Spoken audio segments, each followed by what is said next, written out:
Dans le cahier des charges, il est précisé que nous devons réaliser 30 exemplaires du support de capteur.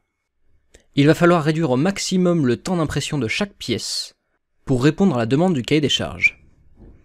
En impression 3D, il y a une technique, les process settings. Imaginons que nous sliceons notre pièce en 100 microns afin de répondre à la qualité de filetage adéquate pour le filetage intérieur.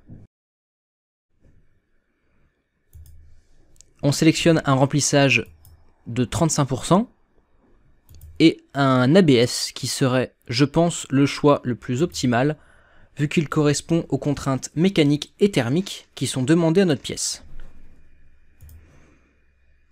Si nous réalisons le slicing, on peut se rendre compte qu'il faut 1h06 pour imprimer chaque support de capteur.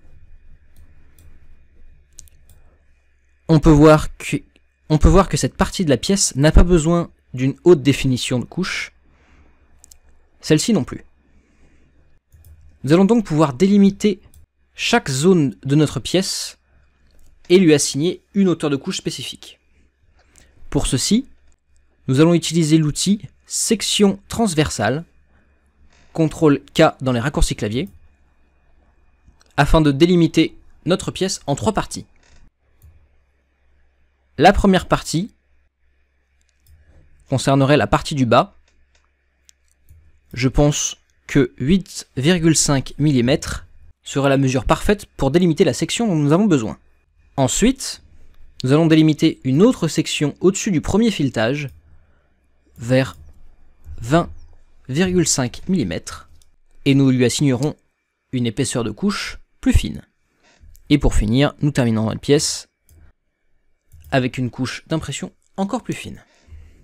Nous allons ouvrir notre procédé, l'appeler 0 jusqu'à 8,5 et dans les paramètres avancés, dire qu'on stoppe l'impression à 8,5 mm. Notre première couche de layer est ici.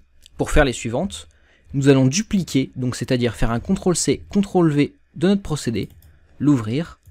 Celui-ci sera donc 8,5 jusqu'à 20,5.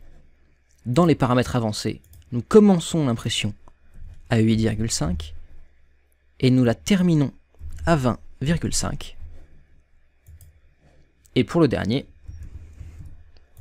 il s'agira d'un procédé qui commencera à partir de 20,5 et qui terminera notre pièce. Donc, nous commencerons simplement l'impression à 20,5 et nous stopperons l'impression une fois la hauteur atteinte. Donc, on décoche cette case. Nos 3 process layers sont maintenant créés.